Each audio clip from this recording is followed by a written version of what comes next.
অতীত নিয়ে ভাবা কোনো মুসলমানের কাজ নয়, অতীত থেকে শিক্ষা গ্রহণ করা মুসলমানের কাজ। जो हो गया उसे भूल जा वही जिंदगी है। যে যুবকগুলো ছেঁকা খেয়ে বেকা হয়ে যায়, সামনে আর আগাইতে পারে না, তারা জীবনে কোনো উন্নয়ন করতে পারে না। আর যে যুবক এটা মনে প্রাণে বিশ্বাস করে যে যে চলে গিয়েছে সে আমার জন্য ছিলই না, সো প্যারা নাই, প্যারা নাই, যতদিন বেঁচে আছি আল্লাহর জন্য বাঁচবো, মরলেও আল্লাহর জন্য, আল্লাহর রাস্তায় শহীদ হয়ে মরবো। অতএব যা হয়ে গিয়েছে আমরা ভুলে গেলাম, আমরা এখন থেকে নতুন জীবনে নতুন কথা শুরু করছি। সকলে বলেন ইনশাআল্লাহ। এবার সবাই দুটো হাত তুলুন আমার সাথে, আমি তাকবীর দিব, আপনারা আমার সঙ্গে তাকবীর দিবেন। দুটো হাত, কই হাত মুষ্টিবদ্ধ হওয়া লাগবে। সবাই রেডি তো? আলহামদুলিল্লাহ। আমি দিচ্ছি, আপনারা আমার সঙ্গে দিবেন। লিল্লাহি তাকবীর। জোরে, আরো জোরে। লিল্লাহি তাকবীর, লিল্লাহি তাকবীর। আল কোরআনের আলো, আল হাদিসের আলো, কোরআন হাদিস যেখানে, উলামা ইকরাম যেখানে, কওমি মাদ্রাসা যেখানে, ইসলামী মহাসম্মেলন যেখানে, কবুল করুন। পড়া আমিন। আমি দেখেন মুরব্বীদের জন্য এতটুকু কথা বলে শুরু করতে চাই। মুরব্বীরা হচ্ছে আমাদের আদর্শের জায়গা, ভালোবাসার জায়গা। আমাদের মাঝে বিভিন্ন দল থাকতে পারে, বিভিন্ন গ্রুপ আমরা করতে পারি, এক একজনের হুজুর এক এক রকম হতে পারে। কেউ আজহারিকে ভালোবাসে, কেউ হাফিজুর রহমান সিদ্দিকীকে ভালোবাসে। বাংলাদেশে এক একজন মানুষ এক একজনকে ভালোবাসে, বাট এটা দিন শেষে মাথায় রাখতে হবে আমরা সব মুসলমান ঘরের সন্তান। যতই আমরা দল করি না কেন, আমাদের আল্লাহ এক, আমাদের নবীও এক, কোরআনও এক, ঠিক কিনা?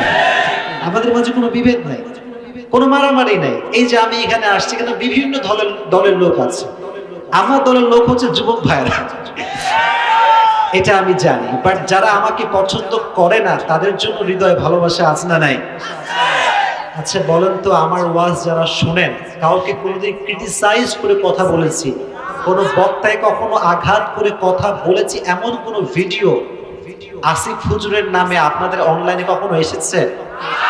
And this is my challenge, আপনি কখনো পাবেন না, কারণ আমি কখনো বলিই নাই। আমার কথা হচ্ছে একটা, যতদিন আছি ভালোবাসা নিয়ে বাঁচবো, কোনো ঘৃণা নিয়ে বাঁচতে আমি রাজি না। আর আমি ব্যক্তিগতভাবে কওমি মাদ্রাসায় পড়াশোনা করেছি, কওমি মাদ্রাসাকে আমি মন থেকে ভালোবাসি। আমাদের কথা হচ্ছে যখন কওমি আলিয়ার বিভেদ দ্বন্দ্ব মিটে যাবে, বাংলাদেশে ইসলামের রাজ কায়েম হয়ে যাবে। ব্রড মাইন্ডেড পার্সোনালিটি বিলং করতে হবে। আল্লাহ আমাদেরকে বোঝার তৌফিক দান করুন। আমিন। আজকে আমরা যে কিতাব থেকে কথা শুনবো, কিতাবটার নাম কি? আওয়াজ আবার কমে গেল যে, জোরে বলেন না, আর একটু জোরে বলেন না। আমরা যে মুসলমান, এটা বলতে কি আমাদের কোনো সমস্যা আছে? এই কোরআনে কোনো সন্দেহ আছে? কোরআনের অনুসারী হতে পেরে আমরা সবাই খুশি না বেজার? একটা জিনিস খেয়াল করেন, এই যুবক ভাইরা, খালি মোবাইল, খালি মোবাইল। আর লাইভ করে কি হবে? এখানে এতগুলো ক্যামেরা আছে, লাইভ করে আপনার লাইভ কে দেখবে ভাই? আপনি এখন এখানে আমাকে রিয়েল লাইফে দেখছেন, ওয়াজ তো অনলাইনে অনেক শুনেছেন, ফেসবুকে, ইউটিউবে, টিকটকে, বাট এখন তো রিয়েল লাইফে শুনতে হবে, ঠিক কিনা বলেন? মোবাইল না মানে আমাকে শুনুন, আপনারা আমাকে সরাসরি শোনেন। তাকবীর দেন, লিল্লাহি তাকবীর। কোরআনের স্ট্যাটাসটাকে একটু বোঝেন, একটা জিনিস একটু বোঝার ট্রাই করেন। কোরআন এটা এমন একটা দামি জিনিস, এটার সঙ্গে যা লাগে এটাই দামি হয়ে যায়। সুবহানাল্লাহ পড়া। এই যে দেখেন, যারা পৃথিবীর লাইনের সেলিব্রিটি, ইউটিউবার হতে পারে, সিঙ্গার হতে পারে, নায়ক হতে পারে, নায়িকা হতে পারে, বাট কোরআনের পাখির জন্য যে ভালোবাসা মানুষের হৃদয়ে আছে, এটা পৃথিবীর কারোর জন্য নাই। কথা আস্তে বললে তো হবে না, জোরে তো বলতে হবে, ঠিক কিনা? আচ্ছা, আপনি যদি বাংলাদেশের সব সেলিব্রিটিকে একদিকে করেন, মনে করেন আপনি করলেন সব দুনিয়াবি সিঙ্গার, ক্রিকেটার, যত নায়ক নায়িকা সব একদিকে, আর আপনি একটা আজহারের মাহফিল দিলেন, সিদ্দিকীর মাহফিল দিলেন, ওই নায়ককে দেখার জন্য লোক বেশি হবে না সিদ্দিকী আজহারের মাহফিলে লোক বেশি হবে? এটা কেন? ওটা ব্যক্তি আকর্ষণ নয়, এটা কোরআনের জন্য ভালোবাসা, ঠিক না বলেন? একজন সাহাবী যিনি নবীজিকে হত্যা করতে চেয়েছিলেন, তার নাম হচ্ছে ওমরে ফারুক। রাদিয়াল্লাহু তাআলা আনহু। আমি জাস্ট ভূমিকায় আছি, আমার মূল আলোচনা শুরু হয় না। আপনি দেখেন ওমর ছিলেন কোথাকার কোন জিরো, বাট কোরআনকে মানার জন্য তাকে হিরো বানিয়ে দিয়েছে একজন। আওয়াজ দিয়ে বলেন তিনি কে? আচ্ছা বলেন তো নবীজির জামাইয়ের নাম কি ছিল? এদিকে আওয়াজ নাই, বলেন নাম কি ছিল? আলী রাদিয়াল্লাহু তাআলা আনহু। আমি জাস্ট বোঝাবার স্বার্থে হাদিসটা বলছি। একদিন আলী রাদিয়াল্লাহু তাআলা আনহু ঘুমিয়ে আছেন তাহাজ্জুদের শেষ সময়ে। হঠাৎ করে ঘুমে দেখতে পাচ্ছেন যে তিনি ফজরের নামাজটা মসজিদ নববীতে আদায় করেছেন।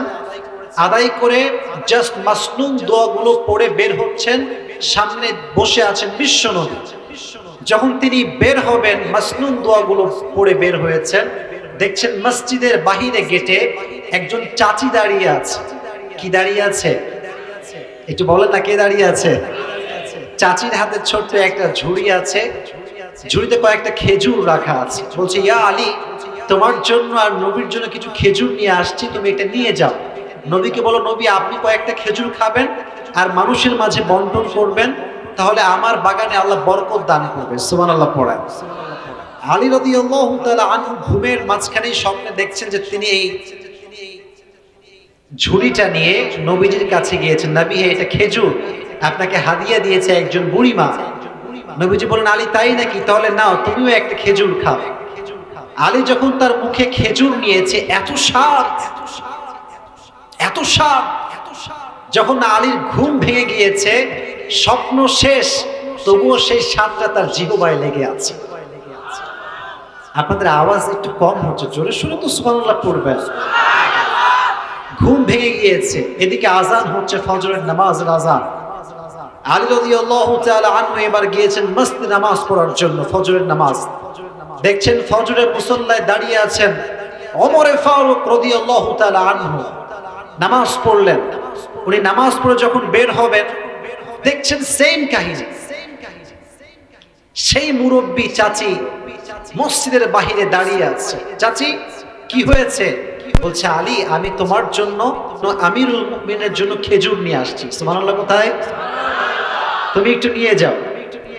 তো এবার সে নিয়ে এসে ওমরকে দিয়েছে। ইয়া ওমর, এই খেজুরটা তোমাকে মুরব্বী একজন মহিলা দিয়েছে, চাচি দিয়েছে, রাখো। তো ওমর ফারুক খেজুরটা নিয়ে একটা খেজুর আলীকে দিয়েছে, আলী তুমিও খাও। তো আলী যখন খাওয়া শুরু করেছে, এত স্বাদ, এত স্বাদ, বলছে, ইয়া ওমর জিদনি তামরাতান উখরা, আমাকে আরেকটা বাড়িয়ে দাও, আরেকটা খেজুর দাও। তো ওমর বলছে, ইয়া আলী, লাউ আন্না রাসূলুল্লাহ সাল্লাল্লাহু আলাইহি ওয়াসাল্লাম যাদাত লাজিদনা, যদি নবী তোমাকে আরেকটা খেজুর বাড়িয়ে দিত, তাহলে আমি ওমরও তোমাকে আরেকটা খেজুর বাড়িয়ে দিয়ে দিতাম। জোরে সোরে সুবহানাল্লাহ পড়েন। আলীর চোখ গেছে ছানা বড় হয়। আরে, আমি যে স্বপ্নে দেখেছি এটা ওমর জানলো কেমনে? তো এবার ডাক দিয়ে বলছে, ইয়া ওমর, আহিয়া গায়বুন আম রুইয়া আম ইত্তালাতা আলাইহা, এটা কি কোনো গায়েব ছিল নাকি কোনো অদৃশ্য তুমি দেখেছো, তুমি গায়েব সম্পর্কে জানো? তো ওমর বলছে, না না, এটা কোনো গায়েব নয়, এটা কোনো স্বপ্ন নয়। ওয়ালাকিন্নাল মুমিন ইযা আখলাসা কলবাহু ইয়ারা বিনুরিল্লাহ, তবে সত্য হচ্ছে এই কোন মুমিন বান্দা যখন আল্লাহর নূরে নূরান্বিত হয়ে যায়, আল্লাহর নূর যাকে পেয়ে বসে, সে আল্লাহর নূর দিয়ে সবকিছু দেখতে পায়। তাহলে বোঝা গেল এই যে সম্মান, এই যে স্ট্যাটাস, এটা কোরআনের কারণে একজন দিয়েছে। আওয়াজ দিয়ে বলেন তিনি কে? বাঁচিয়ার পরে কোরআনের জন্য মরবো তো ইনশাআল্লাহ। কোরআনের জন্য কারা কারা বাঁচতে প্রস্তুত, হাত তুলে আল্লাহকে দেখায় দেয়। লিল্লাহি তাকবীর, লিল্লাহি তাকবীর। আল্লাহ আমাদের সবাইকে বোঝার তৌফিক দান করুন। সকলে পড়া আমিন। এবার আমার সঙ্গে ওয়াদা পাঠ করবেন, আমার ওয়াদ শুরু হবে, আমরা তারপর দোয়া করে বাসায় ফিরে যাব। সকলে আমাকে যা বলবো তাই জবাব দিবেন। আমি যা বলছি তাই রিপিট করেন। সবাই বলেন হুজুর। মুরব্বীরা একটু বলেন হুজুর। আমরা জামালপুরের মানুষ আপনার কাছে, একটু জোরে বাঘের বাচ্চার মতো বলেন, আপনার কাছে ওয়াদা করছি যতক্ষণ পর্যন্ত মোনাজাত শেষ না হবে আমরা কেউ, ওই যে এবার কেউ কয় না, আমরা কেউ উঠে যাব না। বলেন ইনশাআল্লাহ। লা ঈমান আলা লিমান লা আমান আলা। যার কথার ঠিক নাই তার ঈমানের ঠিক নাই। এখন আপনি ঈমান ঠিক রাখবেন কি রাখবেন না, দ্য চয়েস ইজ ইয়োরস, সিদ্ধান্ত আপনার হাতে। যে বসে থাকবে তার ঈমান মজবুত থাকবে। আজকে থাকবেন তো ইনশাআল্লাহ। আমি খুতবার শুরুতে একটি আয়াত তেলাওয়াত করেছি। আল্লাহ তাআলা বলছেন, ওয়ামা আরসালনাকা ইল্লা রাহমাতাল লিল আলামিন। O my last messenger, O my prophet, I have sent you as a mercy for the entire universe. নবী হে, আমি আল্লাহ তাআলা আপনাকে গোটা বিশ্বের জন্য রহমত করে পাঠিয়েছি। সুবহানাল্লাহ পড়েন। আমাদের জীবনের সবচাইতে বড় নিয়ামত যদি আমি প্রশ্ন করি, আপনি কি বলতে পারেন? বলবেন যে হুজুর আমার চেহারা সুন্দর, এটাই বড় নিয়ামত। আল্লাহ বলছেন নো, এটা বড় নিয়ামত নয়। হুজুর আল্লাহ আমাকে আব্বা আম্মা দিয়েছে, এটা বড় নিয়ামত। আল্লাহ বলছেন এটাও বড় নিয়ামত নয়। হুজুর আমার কাছে 2টা বউ, 3টা বউ, 4টা বউ আছে, বড় নিয়ামত। আল্লাহ বলছেন নো, এটা বড় নিয়ামত নয়। মুসলমানদের জীবনের সবচাইতে বড় নিয়ামত হচ্ছে আল্লাহ তাকে শেষ নবীর উম্মত করে পাঠিয়েছে। সুবহানাল্লাহ পড়েন। আজকে সেই নবীর জীবনের 3টা চ্যাপ্টার নিয়ে কথা বলবো। জোরে বলেন কয়টা? এক, how was the prophet look like? নবীজি দেখতে কেমন ছিলেন? নাম্বার 1। আমি কিন্তু জিজ্ঞেস করব, যে পারবে তাকে আমি পুরস্কার দিব আজকে। 2 number, how was the behavioral characteristics of prophet Muhammad sallallahu alayhi wasallam? নবীর আচরণ কেমন ছিল, নবীর কথা বলার ধরন কেমন ছিল, চরিত্র কেমন ছিল। and number 3, and that is the last point, how was the kindness characteristics of prophet Muhammad sallallahu alayhi wasallam? নবীর দয়াময় বৈশিষ্ট্য কেমন ছিল? এই 3টা বিষয় আজকে আমরা শুনবো, দোয়া করব, বাসায় ফিরে যাব। বলেন ইনশাআল্লাহ। তাহলে আমার হাতের দিকে তাকান। কয়টা? 1, নবী দেখতে কেমন ছিলেন। 2, নবীর আচরণ কেমন ছিল। and last, নবীর দয়া কত বেশি ছিল। প্রশ্ন করি এবার সবাইকে। 1 নাম্বার, আচ্ছা বামের ভাইরা একটু বেশি মরা মনে হয়, একটু কথা বলুন আমার সাথে। 1 নাম্বার, নবী দেখতে কেমন ছিল। 2 নাম্বার, নবীর, এই তো আওয়াজ হচ্ছে, 2 নাম্বার নবীর, and লাস্ট নবীজির দয়া। বলেন ইনশাআল্লাহ। আমার নবীর মতো সুন্দর যুবক, সুশ্রী যুবক, হ্যান্ডসাম যুবক এই দুনিয়ার জমিনে আর কেউ কি হতে পারে? চাঁদের চেয়ে সুন্দর তুমি, নবী আমার কামলিহি ওয়ালা। দো জাহানের বাদশা তুমি, প্যারা নবী সাল্লে আলা। দো জাহানের বাদশা তুমি, প্যারা নবী সাল্লে আলা। চাঁদের চেয়ে সুন্দর তুমি, নবী আমার কামলিহি ওয়ালা। সুবহানাল্লাহ পড়েন। He was the most handsome person that you have ever seen in your life. সবচেয়ে সুশ্রী যুবক, সুদর্শন যুবক, হ্যান্ডসাম যুবক হচ্ছে আমার নবী। সুবহানাল্লাহ পড়েন। দেখতে তিনি সুঠাম দেহের একজন মানুষ ছিলেন। নবীজি বলতেন, আমার ডান হাতে আল্লাহ তাআলা জান্নাতি 40 জন যুবকের শক্তি ঢুকিয়ে দিয়েছেন। আমরা বাঙালিরা দেখতে আসলে কেমন, জাস্টিফাই করেন। বাঙালি দেখবেন, এই এদিকে তাকাও যুবক ভাইরা, যুবক ভাইরা এদিকে দেখা যাবে ভাই, আমি আছি তো, এই যে দেখা যাচ্ছে। আমাদের বাঙালিদের এই বুকটা হচ্ছে নিচু আর ভুঁড়ি হচ্ছে এরকম উঁচা। মনে হবে কমপক্ষে 2টা বাচ্চা ওর পেটের ভিতরে আছে। এরকম আছে না নাই? এটা ক্রিটিসাইজ করছেন, এটা আসলে বাস্তবতা এরকম। দেখবেন বাবা যখন কাজ থেকে বাসায় ফিরে আসে, দেখবেন বেশিরভাগ বাবা এসে পাঞ্জাবি যখন খুলে একটা লুঙ্গি বাঁধতে নাভির নিচে, আর একটা সেন্টু গেঞ্জি পরে এইরকম একটা পেট বের হয়ে থাকে। এর কারণটা হচ্ছে আমরা জিম করতেও চাই না, জিম করতে আমরা অলসতা বোধ করি। ঠিক কিনা বলেন? নবীজি বলেছেন তোমরা জিম করো, বডি বিল্ডিং করো, শক্তি যোগাও। এর কারণ আল মুমিনুল কওয়ি আউলা মিনাল মুমিনিল যায়িফ। একজন শক্তিশালী মুমিন দুর্বল মুমিনের চাইতে বেশি উত্তম। সুবহানাল্লাহ কোথায়?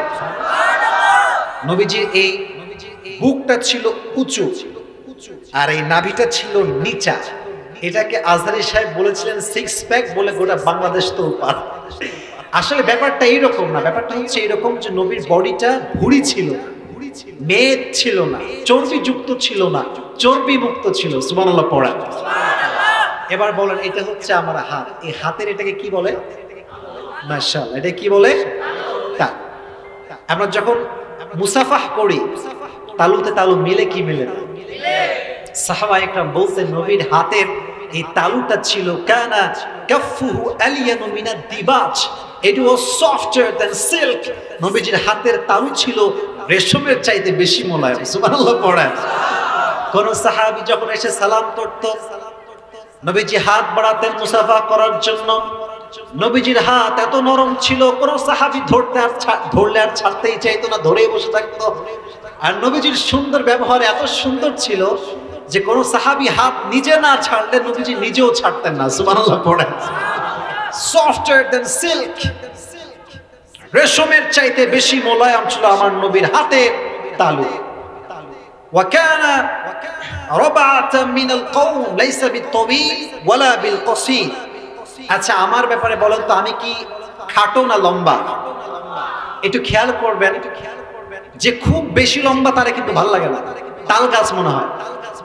যুবক ভাইয়ের কথা ঠিক কিনা বলো?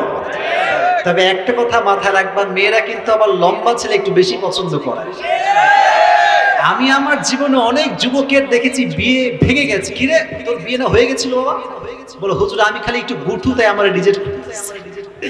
লম্বা মেয়ে না, লম্বা ছেলেকে মেয়েরা পছন্দ করে। তো আমার নবী ছিলেন, হি ওয়াজ মিডিয়াম অফ হাইট, না লম্বা না ছোট, মাঝারি গড়নের একজন মানুষ ছিলেন। সুবহানাল্লাহ পড়েন। যেই তাকে দেখতো তার কলিজাটা জুড়িয়ে যেত, ঠান্ডা হয়ে যেত। সুবহানাল্লাহ। এবার আসেন, হাতের রং কেমন, চামড়া কেমন, এটা একটা দামি বিষয়। কারণ যার চেহারা রং কালো তাকে সমাজ তাকে চায়। একটু জোরে বলেন ঠিক না বেঠিক? ये तो तभी समझ में आएगा जब तुम शादी करने के लिए निकलोगे, ये अब समझ में नहीं आएगा। যুবকরা এখন বলে यार जो भी हो चलेगा, ये तो जस्ट बॉयफ्रेंड गर्लफ्रेंड रिलेशनशिप। আর যখন বিয়ে করে, মেয়ের কোথাও কোনো অ্যাফেয়ার ছিল কিনা, কারোর সাথে কোনো রিলেশন ছিল কিনা, হ্যাঁ 14 ঘাটে পানি খেয়ে আসছে, আর মেয়ে চাই নারিকেলের পানির মতো পবিত্র। তুমি যদি 10 ঘাটের পানি খেয়ে আসো, তোমার বউ 20 ঘাটের পানি খেয়ে তোমাকে বিয়ে করবে। সেম হোক, as you are, you will have the same character. যা আছে তাই পাবা।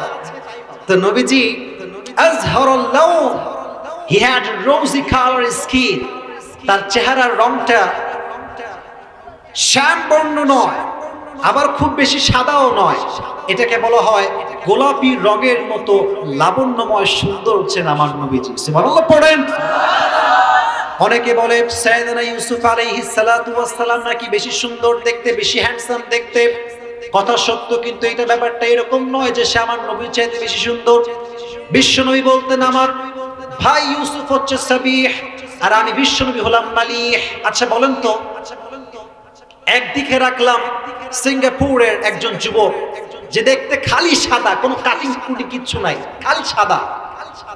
আরেকজনকে পাশে রাখলাম যে দেখতে সাদা নয়, বাট লাবণ্যময় চেহারাটা, সুন্দর কাটিংটা। বলেন সাদা সুন্দরকে বেশি সুন্দর লাগবে লাবণ্যময়? অনেক সুন্দর রিপ্লাই, মাশাআল্লাহ। সাদা সুন্দর না লাবণ্যময়? নবীজি বলতেন আমার ভাই ইউসুফ হচ্ছে সাদা সুন্দর, আর আমি নবী হচ্ছি লাবণ্যময় সুন্দর। সুবহানাল্লাহ পড়া। এবার আসেন এই যে চুল, চুল খুললে আর এক সমস্যা, ইউটিউবার আর এক থাম্বনেল দিয়ে দিবেন উল্টা পাল্টা। এই যে চুলটা, আপনারা হাসতেছেন, কথা আমি কি মিথ্যা বলছি ভাই? আমি যে চুলটা খুলেছি, দেখবেন ইউটিউবার থাম্বনেল দিবে আসিফ হুজুর এবার বোঝালেন চুলের কাটিং কেমন দিলে ভালো হয়।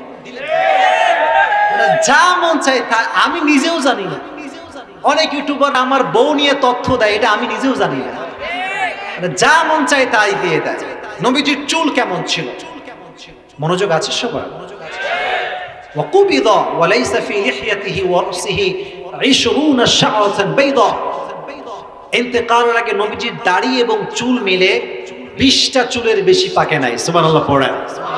আর এই যে চুলটা, এটা কেমন লম্বা ছিল, তুলুস শাত ইলা শাহমাতাইল উযুন, এটা ছিল নবীজির কান বরাবর, এই যে অথবা কানের লতি বরাবর, কখনো কানের মাঝ বরাবর, ওয়া ইলা মানকিবাইহি, কখনো কাঁধ বরাবর, এর মানে বাবরি চুল। সুবহানাল্লাহ পড়লেন না? লম্বা চুল রাখা যায়, এটা সুন্নাহ।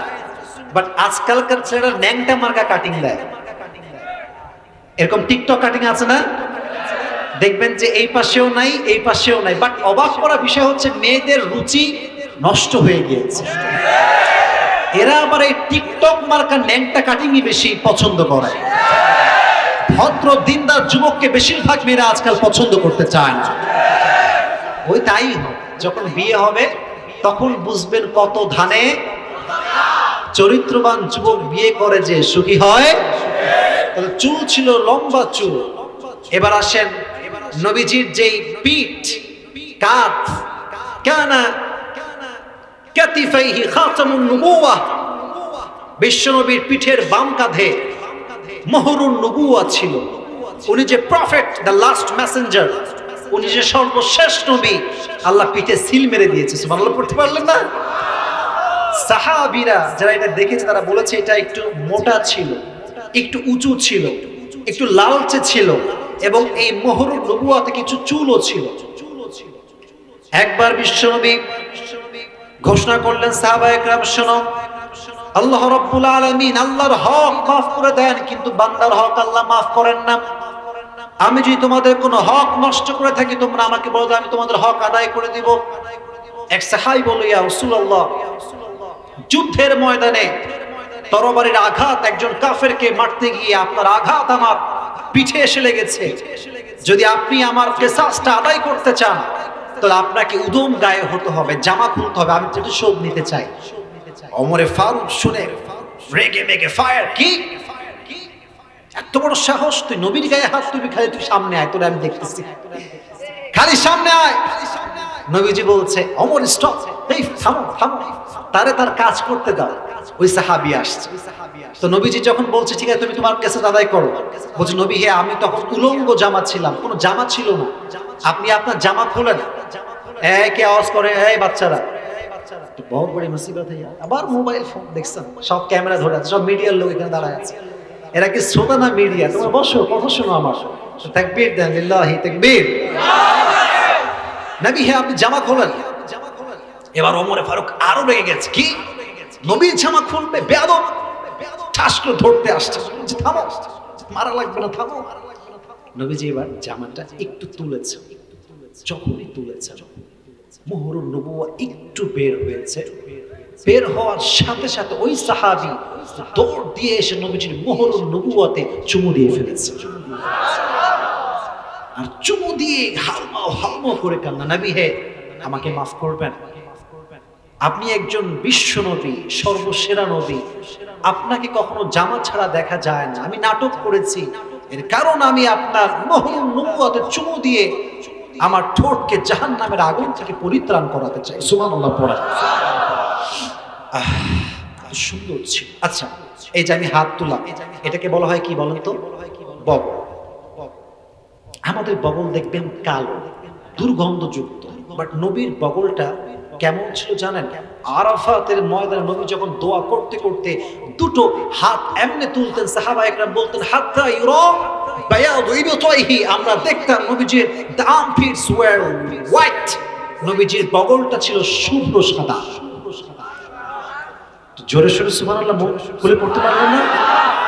শুভ্র সাদা, এটা দুর্গন্ধযুক্ত নয়। নবীজি হাত তুললে নবীজির বগল থেকে সুঘ্রাণে পুরো এলাকাটা সুঘ্রাণ হয়ে যেত। সুবহানাল্লাহ পড়া।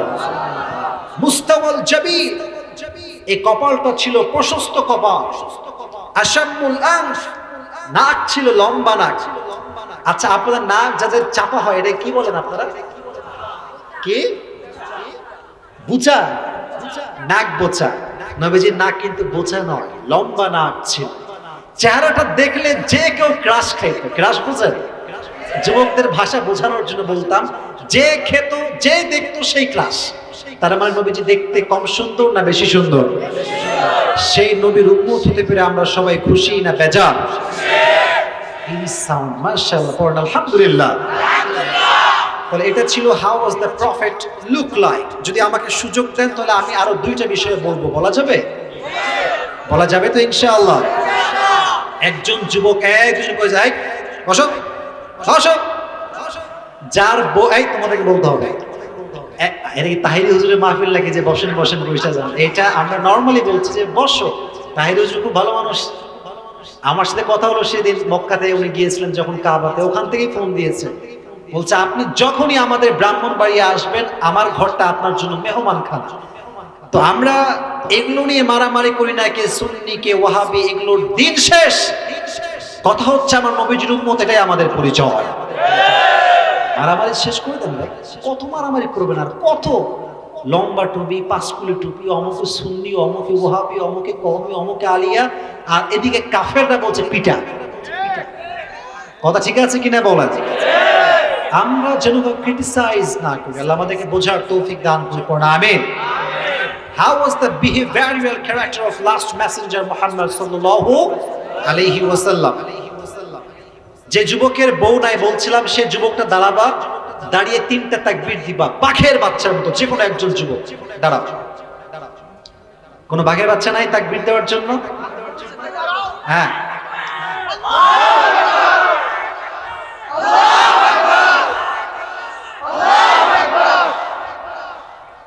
সর্বনাশ, লাইভ করতেছেন, তাকবীর দিতেছেন, দেখাচ্ছে যে ভাই আমি কিন্তু আছি।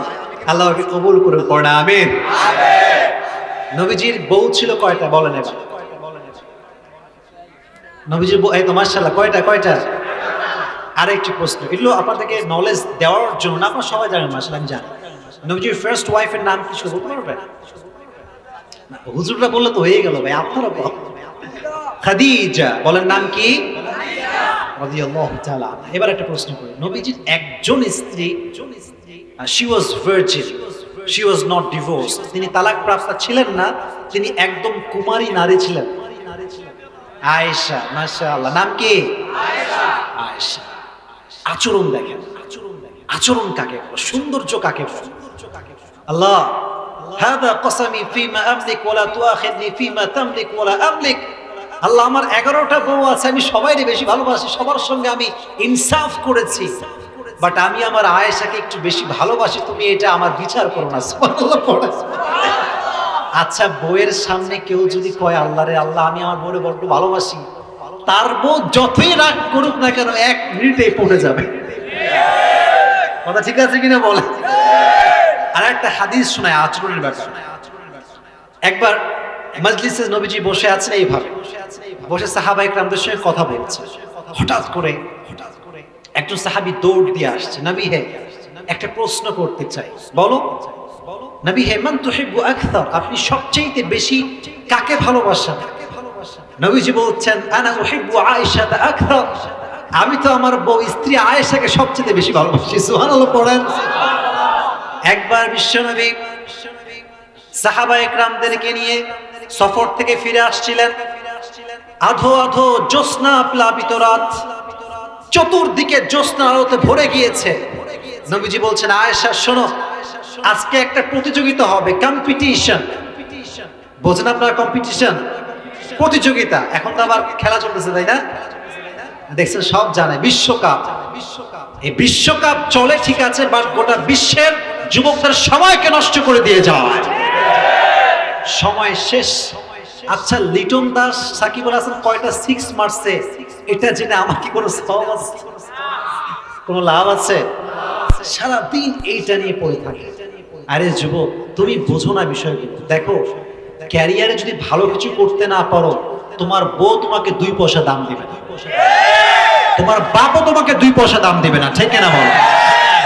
সাকিব আল হাসান জীবনে কিছু একটা হয়েছে, তুমি হও, তুমি হও, মাথায় রাখবা তোমার আদর্শ প্রিয় নবী, আর তুমি হবা এমন একজন যুবক যে সবার জন্য একজন অনুসরণের যোগ্য হয়ে থাকতে হবে, ঠিক না বল?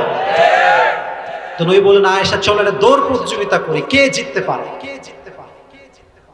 বিশ্বনবী, এই আওয়াজ করো না বাবারা, স্ত্রীর সঙ্গে দৌড় প্রতিযোগিতা করছে। আচ্ছা, নাম হবে না, থাক না থাক। তো 2 জন দৌড়াচ্ছে, কে পারে কে পারে।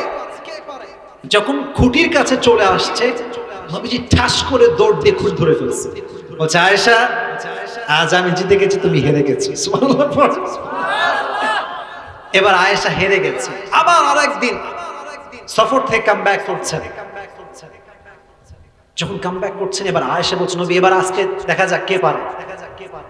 দেখেন না এবার আজকে কে পারে।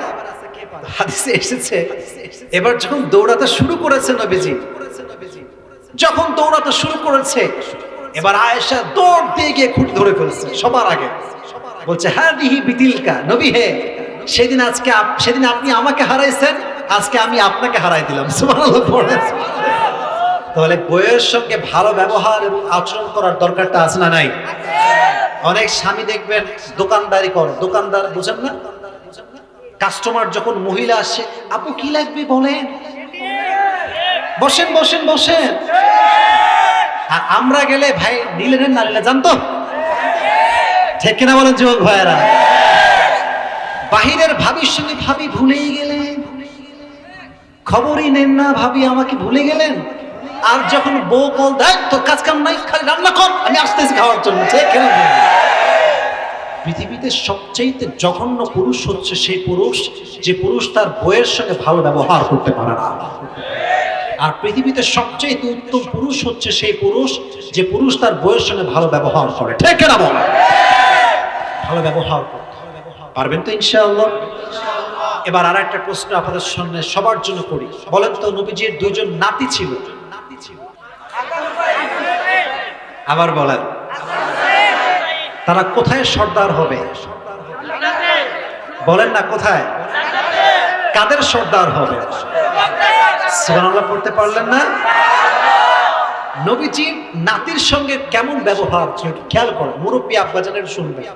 আজকাল তো মসজিদে ছোট্ট বাচ্চারা গেলে ঘাড় ধাক্কা দিয়ে অনেক মুরব্বীরা বের করে দেয়। এরকম লোক আমাদের সমাজে আছে না নাই? বিশ্বনবীর আচরণ কেমন ছিল ভালো করে বুঝবেন প্রিয় ভাইয়েরা। হাসান এবং হুসাইন যখন ছোট্ট বাবু, ছোট্ট শিশু, ঈদের দিন আসে নবীজি ফাতেমার ঘরে আসতেন, এসে বলতেন, আইনাল লুকা, ফাতেমা আমার দুষ্টু দুইটা বাবু কোথায়, নিয়ে আসো ওদেরকে।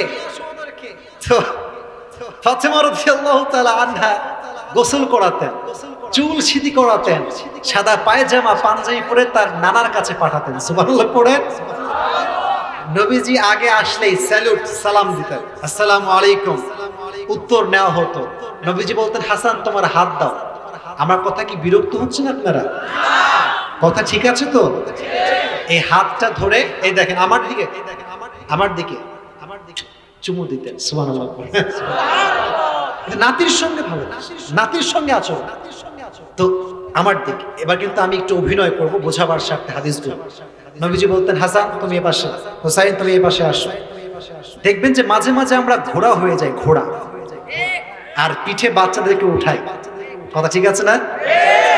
বিশ্বনবী, প্যারা নবী, যাকে বলা হয় রাহমাতুল লিল আলামিন। আমার দিকে তাকান, উনি ঠিক এইভাবে হাত রাখতেন মাটিতে, জমিনে, পিঠ ঘোড়ার মতো করতেন। বলতো, হাসান তুমি আমার এখানে বসো, হুসাইন তুমি আমার পিঠে বসো। সুবহানাল্লাহ পড়েন। একদিন বিশ্বনবী হাসান এবং হুসাইনকে নিয়ে ঘরের মধ্যে ঘুরছেন। নবীজি ঘোড়ার মতো হয়ে আছেন। হঠাৎ করে একজন সাহাবী, তার নাম হচ্ছে জাবের, ঘরে প্রবেশ করে, নবী হে, আপনি ঘোড়া হয়ে আছেন? আরে হাসান হোসেনের কি কপাল যে তারা কি সুন্দর ঘোড়া পেয়েছে।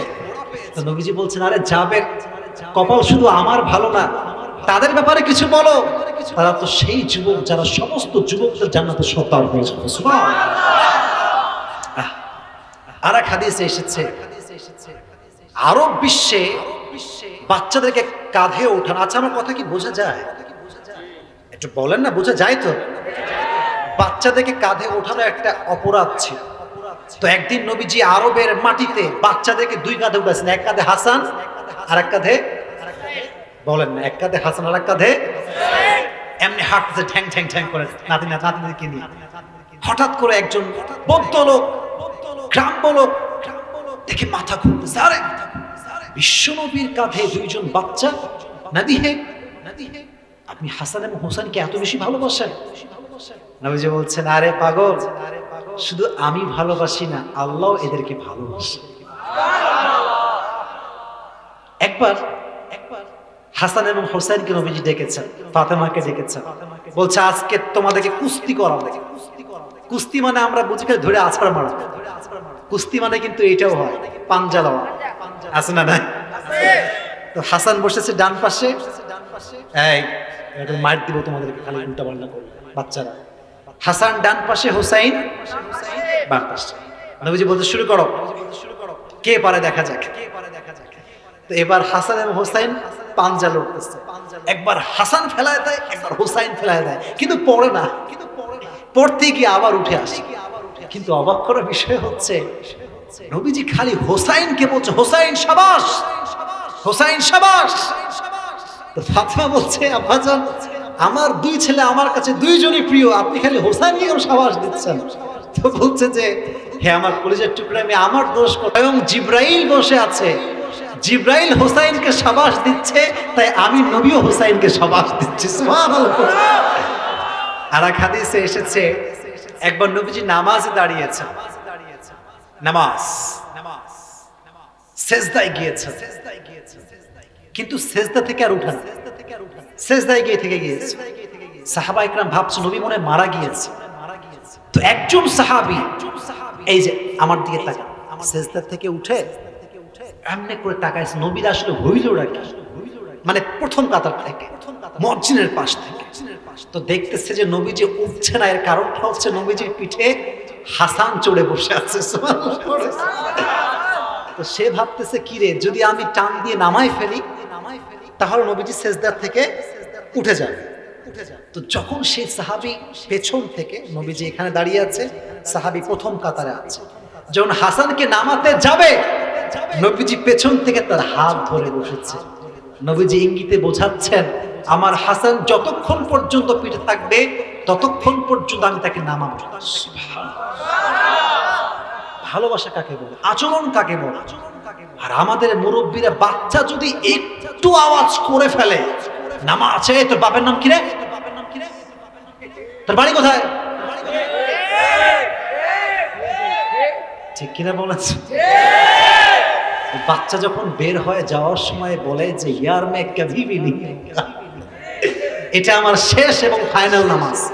মাথায় রাখবেন, যেই বাচ্চা আজকে নামাজি সে আগামীতে যুবকদের আদর্শ হিসেবে কাজ করবে। আর যে বাচ্চা আজকে নামাজি হচ্ছে না, তার বয়স 8, 9, 10, 11, সে আগামী ডাকাত হবে, দেশের টাকা, দশের টাকা বিদেশের মাটিতে পাচার করে বেড়াবে। বাচ্চাদের সঙ্গে সুন্দর ব্যবহার করবেন। রাজি আছেন? শুনি নাই, পেছনে আব্বাজানরা একটু বলেন ইনশাআল্লাহ।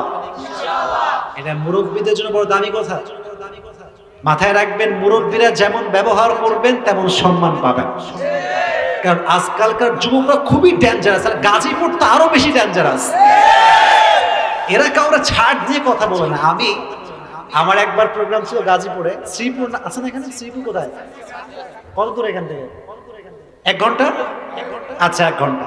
এটা বদনাম না, ভালো বিষয়, একটু রাগী, গাজীপুরের লোকেরা খুব রাগী। আর তো মাহফিলের প্রোগ্রামে যাচ্ছি গাড়ি নিয়ে, সামনে হঠাৎ করে একটা বাস আসছে, সাইড দেয় না, সাইড দেয় না। ওই ছেলে যে নিয়ে যাচ্ছে, ও যে কি ভাব আর কি গরম ওর, ও আমার গাড়ি থামাইছে, ওর গাড়িও থামাইছে, কোনো কথা নাই। হুন্ডা থেকে নেমে গিয়ে এমন জোরে একটা বাড়ি দিছে বাসের সামনে, সব লোক ক্লাস লেগে গেছে। আমি তো দেখতেছি সামনে থেকে। পরে বললাম কি হয়েছে তোমার, এত রাগ কেন? বলে হুজুর যে হুজুরকে সম্মান করতে পারে তাকে আমি সম্মান করতে পারবো না। রাগ, প্রচুর রাগ। এত রাগ আবার ঠিক না। বিনয়ী হয়ে থাকবেন, ভালোবাসা নিয়ে থাকবেন, সম্মান বাড়ায় দিবে কে? এই যে আমাদের কমিটি, আমি একটা ফিডব্যাক দিচ্ছি, কোনো একটা বিষয় একটু ভুল বোঝাবুঝি হয়েছে, বাট আমি একটা বিষয় অবাক হলাম যে কোনো বাজে ব্যবহার নাই। যে ভাই প্রোগ্রাম নিয়েছে আমার সঙ্গে ভিডিও কলে কথা বলেছে, মানে এই পর্যন্ত আলহামদুলিল্লাহ আল্লাহকে সাক্ষী রেখে বলতে পারবো একটা টু শব্দ বাজে ব্যবহার করে না। এর মানে গাজীপুরের সন্তানরা ভদ্র পরিবারের সন্তানেরা। পারিবারিক শিক্ষা আছে না নাই? পারিবারিক শিক্ষা যারা আছে তার সুন্দর ব্যবহার হবে। রাজি আছেন তো ইনশাআল্লাহ?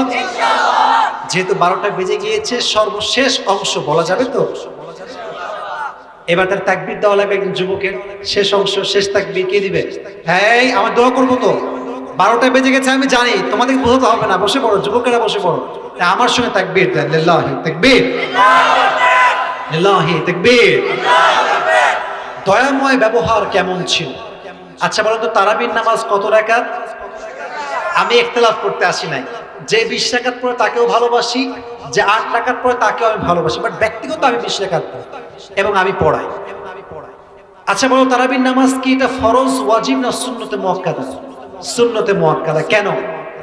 নবী যখন তারাবির নামাজ পড়া শুরু করলেন, সব সাহাবায়ে কেরাম একত্রিত হয়ে গেছে, এটা কন্টিনিউয়াসলি পড়বে। আর কি মাদ্রাসা ছাত্র আছে নাকি এখানে? মাদ্রাসা ছাত্ররা বসে পড়েন আপনারা না? বিরক্ত বলতে আমি জানি 12টা বেজে গেছে, সময় আমার শেষ, বাট আর কিছু কথা বলা যাবে না নাকি? এখনই দোয়া যদি বলেন এখনই দোয়া তোলেন। আচ্ছা, তাকবীর দেন, লিল্লাহি তাকবীর। তো 3 দিনের বেলা তো নবীজি আর আসেন নাই তারাবির নামাজ। 3 দিন পর সাহাবায়ে কেরাম সবাই অপেক্ষা, নবী কখন আসবেন? আসেন নাই। তারপরের দিন নবীজি আসছেন। নবী আপনি আসলেন না কেন? বলে সাহাবায়ে কেরাম শোনো, আমি যদি আসি আর যদি তারাবির নামাজ ফরজ হয়ে যায়, এটা উম্মতের জন্য কষ্টকর হয়ে যাবে। আমি দয়া করে মায়া করে আসি নাই। সুবহানাল্লাহ পড়েন। পৃথিবীর নিয়ম হচ্ছে শুরু থেকে এরকম যে এক আমল করবে তার এক আমলের সওয়াব। বাট নবীজি বলছেন আল্লাহ এটা আমার উম্মতের সঙ্গে হবে না, আমি বেশি চাই, আমার বেশি দরকার, আল্লাহ বাড়ায় দেন। আল্লাহ বললেন মান যাল্লাযী ইউকরিদুল্লাহা করদান হাসানা ফায়ুযাইফাহু লাহু আদআফান কাসীরা।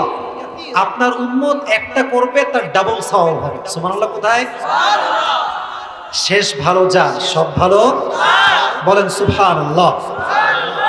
নবীজি বলছেন আল্লাহ আমি তাতেও খুশি না, আমার আরো বেশি লাগবে।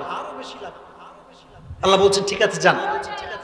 মান জাআ বিল হাসানাতি ফালাহু আশরু আমসালিহা।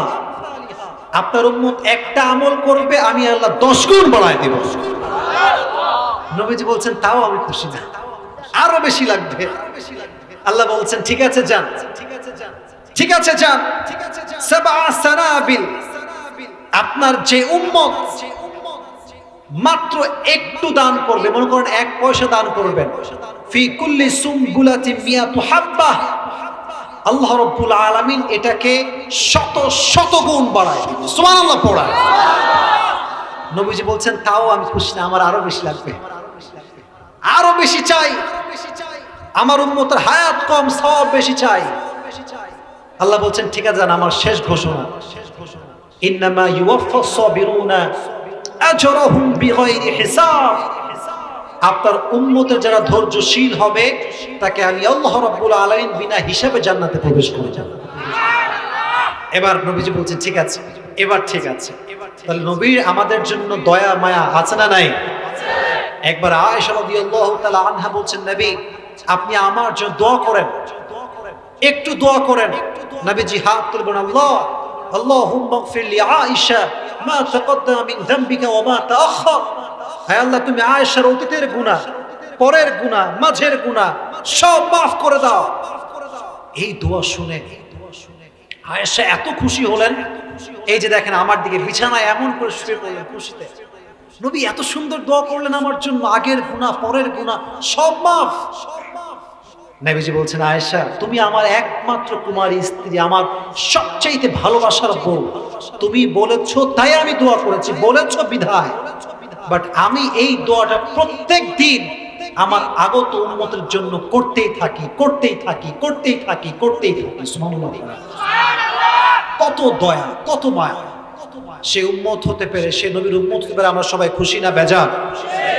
সকলেই মন খুলে পড়েন আলহামদুলিল্লাহ। আপনাদের এখানে কি আজকে বৃষ্টি হয়েছিল নাকি?